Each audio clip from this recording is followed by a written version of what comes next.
And welcome back to the Senior Living Show. We're back with our friends from AARP, Tahisha Rollins, and we've got Dana here to talk about a very special event you have coming up. We've got some real interesting info about, preserving your legacy, and everybody has that person in the family that always might say something like, that's going in my book. It's going to go. Or someone's sibling or aunt or uncle who says some funny stories, right? And you want to document those, and that's what this writer's workshop sponsored by AARP is all about. First, Dana, you tell us some of the particulars. This is the second one that we've done. It's on April 24th, which is Kentucky Writers' Day, and it's from 7 to 8, and it's at Southwest Library on Dixie Highway. And we've got 3 local writers that some do self-publishing and some are with some publishing companies that are local. And what would you want to get out of that little opportunity there? I mean, yeah, everybody has stories to tell. Is it just the plotting out the A, B's, and C's of how to document these and maybe publish them by yourself, or is that the main goal? I think so, just to get people started and to find out how other writers have done it, how they use things from their life and how they create characters and how they create a plot and how they can get that book published without going, paying someone to do it for them. And Dana, what was your what's your experience with some of this work? Self-publishing? Have you done any of it? No, my husband's an author, and he's done a lot of self-publishing, and he's with a local publisher, so that's where we kind of got the idea. And he participated last year, but we've got a few other writers this year with other genres. And that just goes to show you how far the reach of AARP can go, right? I mean, this is something, Tahisha, you're offering to all those who are members of AARP. Correct, and actually this is open to AARP members, but it's actually open to our entire community. So this is free, and it's all about, writing that next great American novel or just getting your personal caregiving story out,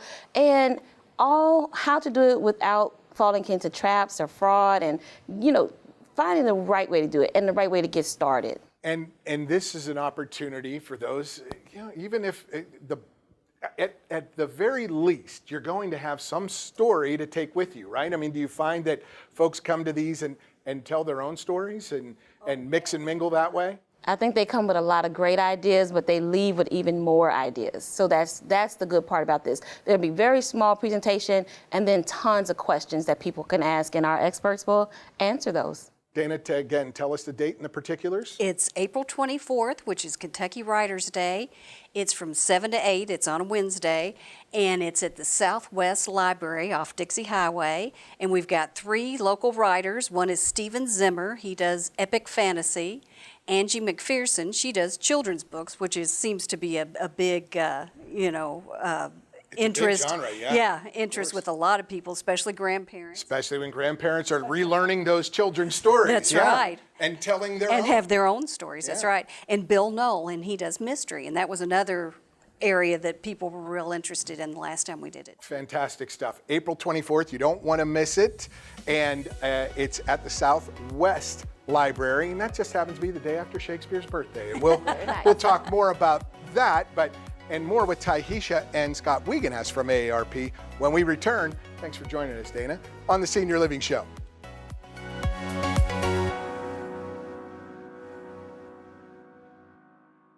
Welcome back to the Senior Living Show, and alongside Scott Wiegenhest and Tahisha Rollins, I'm Paul Najar, and welcome, Scott and Tahisha again.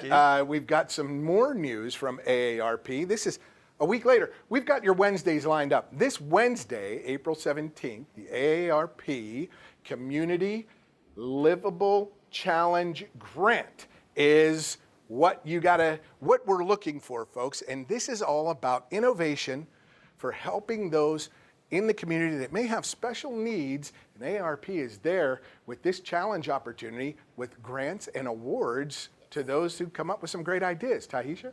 Well, what we're doing is nationwide, every state will have a winner in this competition. So that's the first thing to know. And we are actually looking for organizations, the cities, who want to improve their community for people of all ages and abilities. And so it can be something as simple as improving crosswalks to something as big as putting in benches and walking paths. So any idea is a great idea, and we're going to look for those. So this is a way, Scott, that AARP works with the community to help maybe address some of the things that maybe the city can't address, or maybe the city needs itself a little nudge. Hey, we've got this response from the community. Tell me a little bit about how that works. Paul, you nailed it exactly. What AARP wants to do with these grants is to inspire innovation and inspire new work in local communities, to make sure that that community is meeting everyone's needs at every age. And in our 60-year history, we've always been about community. And so these grants are real money coming into local governments, local nonprofits, can apply for these funds through aarp.org/livable. And it is a great opportunity for, if you have an idea on how to make your community better, you can submit that A simple online. idea. Something really simple. Yeah. Say it again, aarp.org/livable. It could be something as simple as maybe, hey, we need that light. We need a light Yes. right here, a light fixture to help whatever. You've got it. Yeah, that's it. And you all, the key with AARP is, though, you have the connections that can help make these ideas turn into action. Locally in Lexington, they had a park with a new walking path, but there were no benches. So they applied for a grant. They had new benches put in to design for conversation. And they put in a raised bed flower garden. And here in Louisville, we improved the crossing at 9th Street and Muhammad Ali. So That's not easy. Yes, it was not easy. We were able to increase the crossing time. We put in striping for a crossing. We put in a bench in the middle so people can sit and rest if they can't make it all the way across. So those type of ideas, making the community accessible for everyone. And livable, and that's what you get with AARP. And those ideas, folks, turn them into action. Well, again, go to aarp.org/livable. Any of those ideas, they take them, and they've got to be in by April 17th, midnight. today, tomorrow, Tuesday, Wednesday. You have 4 days, 3.5. So get to work on them. You can do it. Yeah, you can. And these two right here will help at local AARP chapter. And Tahisha, Scott, we always thank you for joining us. And get online, aarp.org/livable. We'll have more coming back on the Senior Living Show.